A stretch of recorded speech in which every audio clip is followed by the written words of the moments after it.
Okay, so you join me here outside with my Model 3. It's a 2019.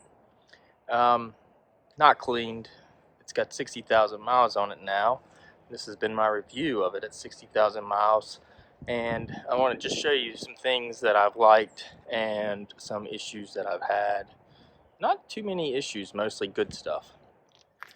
So I've had PPF, paint protection film, put on when I very first got it. And I've got a couple little dings that came right on the edges. If you get PPF, I'd recommend you getting them, pay a little extra for them to wrap the corners. It'd keep it a little bit better.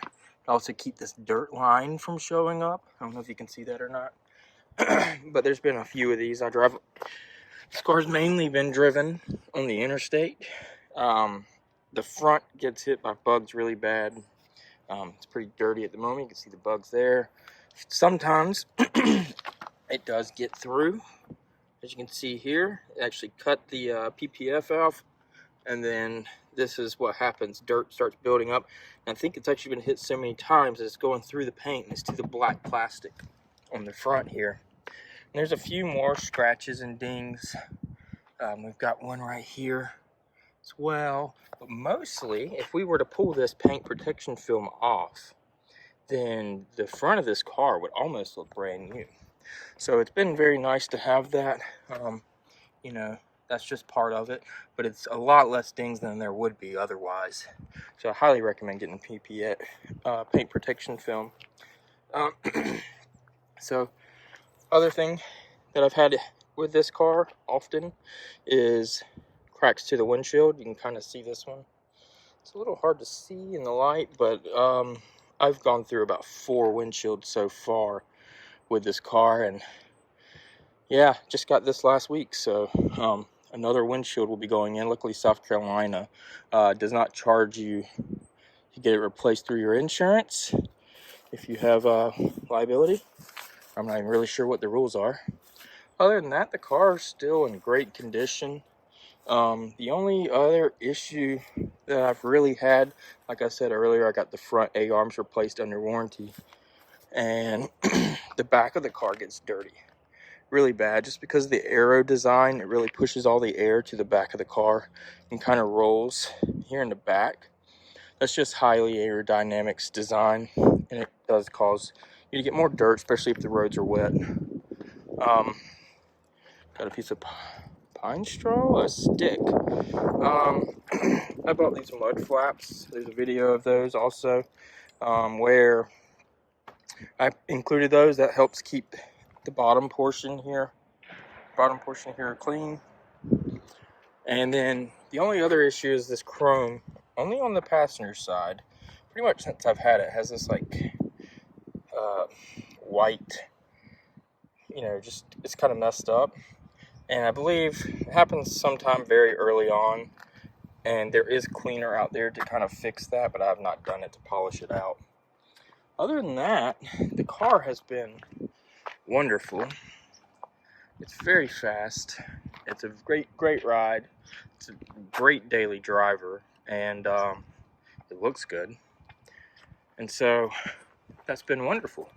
Now, how do I charge this thing? Let's take a look at that.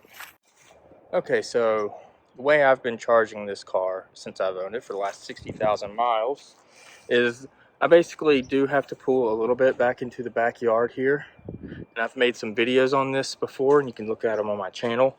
But I basically had a, back here you can see this box. It is a box for a 240 connection. It's a NEMA 1450 junction. You can actually see down there where I have the mobile connector plugged in and locked so it can't be stolen. It then, it kind of comes over like this, and it connects to this plug. I have it wrapped around, and I've shown this in other videos, and it just stays plugged in with this little 3D printed connector that I bought on Amazon for like 10 bucks. That's screwed in, a little cable wrap, so I wrap it there. I just pull this off. I plug it in every night, mostly every night. I don't have to do it every night. And yeah, it's pretty easy.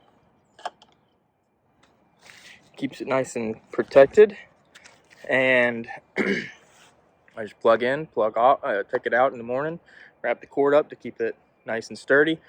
And you'll see on my other videos where I've actually ordered a Generation 1 mobile connector, and that's what I keep in the car, along with some adapters for 110 and 240, so that if I need to charge off on a trip or something, I have the ability to, and my regular mobile connector is here. So yeah, we're all set. It's easy to it. 60,000 miles, almost 3 years. It's 2.5 years having the car so far. Great purchase. Okay, so 60,000 miles. As you can see here on my odometer, I don't have the things. We'll pull those up real quick. Trips. So we're at 60,000 miles. Lifetime 60,576, so it's about 500 miles difference, but you can see we're running about a 278 watt-hour per mile. I've charged a total of 16,811 kilowatt hours. Since my last video, which I believe was my 16,000 mile video, I might be wrong about that, we've had a lot of changes to the car, so the car continues to get better and better and better. So we're going to go through some of these. This looks completely different than what it did before. I'll stick a screenshot of maybe an old version at my last review versus now. But we've had a lot of software updates. This whole screen has changed. So just let's talk about the screen first. This screen's changed to where you can actually push these buttons down, and you can actually switch them with different things here, right? And so I can easily put these things where I want them. I have my two defrost buttons right here on the front screen, so I can easily access them without doing anything. I have my rear view camera, and I have my phone, so I can easily access that. And then I always keep my Bluetooth music connection here, so I can easily go between that and when I have music. Some differences about the AC. You can see we still got the dual zone. You can actually click just up or down. You can split it. You can do your seats here. You can put your seats in auto, which means when the seats are in auto here, they will automatically turn on if the car's heating up, right? Some other things that you can do now, you still got schedule, you've got your keep climate mode, you've got your dog, you've got your camp mode, all that stuff. There are some updates to these. For example, the dog mode on the most recent update, actually Christmas of 2022, when you're in dog mode, now from the app, you can actually access the camera here, and you can actually look at the dogs in the back or see inside the cabin. You still got the seat warmers, so the 3 here, all off. You got your front, is all of this stuff. Another update that happened is on the Christmas update recently, and I'm probably missing a bunch of the older ones, but when you're in auto mode, you could not change the fan speed. See, now you can actually change it to low, medium, high, so that you always have the fan running at some amount. It just will change the temperature of that air coming out to match what you have down here set. Some other things that happen is you've got Apple Music in Christmas, so now you have access to Apple Music. Tidal is another music app. I don't know if this was not here on my 16,000 miles, I'm pretty sure, so that's a new music service. Spotify, I believe, was on there. I'm sorry, Spotify. Then we have TuneIn Radio, which we had originally.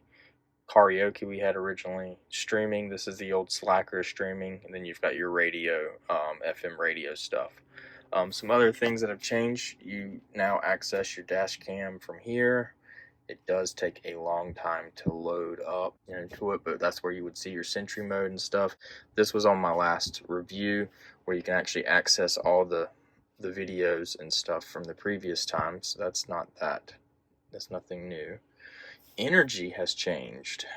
So energy now, when you're on a trip, the way this would look, you could have consumption. This is as you're driving or whatever. Then you would have on a trip, you would get a chart that would show you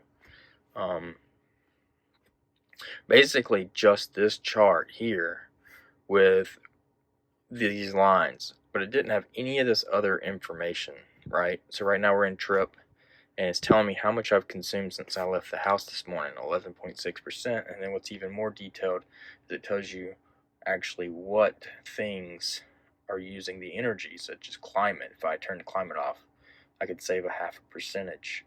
Driving, I'm 0.8% higher than what it would be if I stayed below 70 miles per hour, or the speed limit, for example.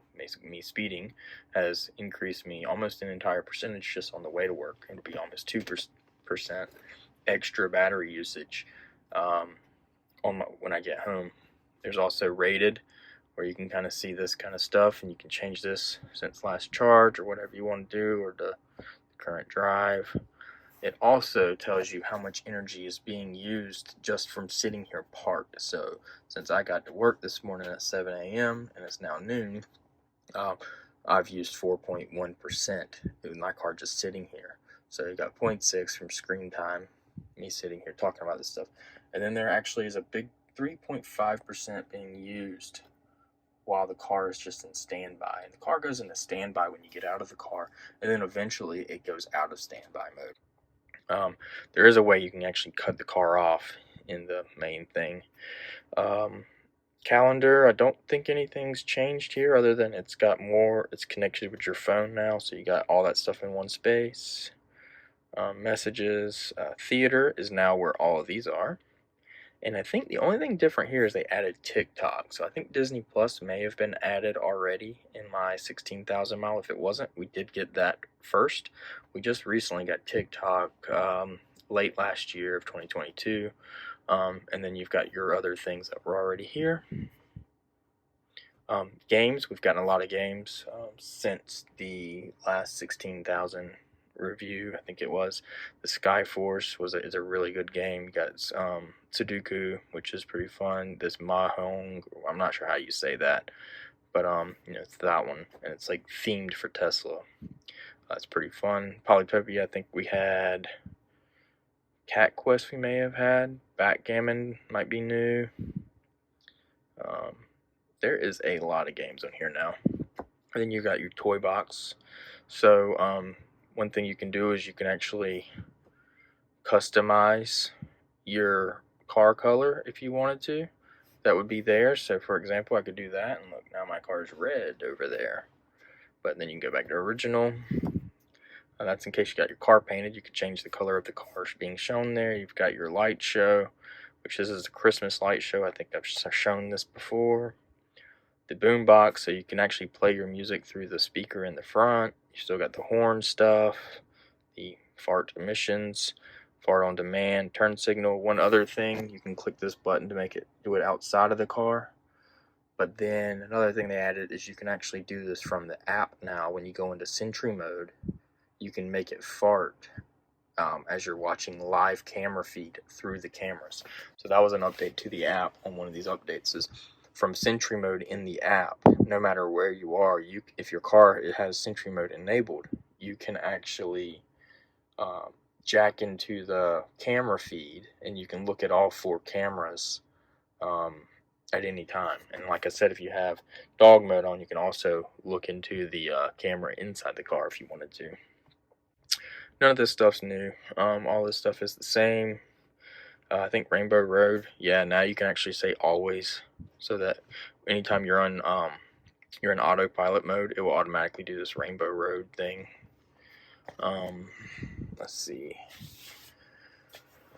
Other things that have been added, you can now link your account to your MyQ automatic garage door openers. So they have them where they're connected to an app. So now you can actually link that to your car so that you can easily click open and close just from your screen here, instead of having to log into your app on your phone. I think most of this stuff is the same. Charging, I think they've done a couple of things with the charging, but mostly it's all the same. Autopilot's been updated a ton. Every update I get, Autopilot gets a little bit better. Some things that have changed is they did add this green traffic light chime, so now when you're sitting at a red light, your car will make a ding noise when the light turns green, and if you're behind somebody and the light turns green, then it will ding when the car in front of you starts to go forward. That's in case you have your eyes off the road. It actually alerts you to say, hey, the light's green, it's time to go, bud. So I think all this other stuff may have been already there. Locks, none of this stuff is. The only thing that's different here is the walk-away door lock, I believe. And then there's yeah, I think that's it. Close the windows unlocked. So they just made it more easier, actually, you know. All this stuff is mostly the same. The only thing that I would say is different here is that auto high beams have to be on when you're using autopilot, but when you click autopilot, it automatically cuts them on. So it's not like you have to go change it or anything. Got your appearance, none of that's changed. Trips, navigation, nothing's changed. Safety, yeah, so you got camera-based detection, live camera view versus the mobile app on Sentry mode. How you do your dash cams, all the same. Yep, all that stuff's the same. Here's how you can actually power the car off if you wanted to save some battery. You could just go here and click power off, and it would, instead of going to sleep mode. This is here in the service mode. This used to be in a different pop-up. So a lot of this stuff's been moved around. Now you can also actually swipe this over 3 times and get them. That used to be like this without the picture of the car over here, but it went away when they moved the service and tire pressures into this screen. So you had to go to here and then go to service to see the tire pressures. But they just recently in the Christmas update put it back over here, I believe, because I don't remember seeing all this stuff. Because the radio here was actually down over here. I think we'll go through that in a second. You can see here my latest updates 2022, 28, whatever, version 11.1. Now another thing that you can do now is you can actually upgrade. So you can swipe here and get full self-driving for $199 a month, by the way. Very expensive. No thank you.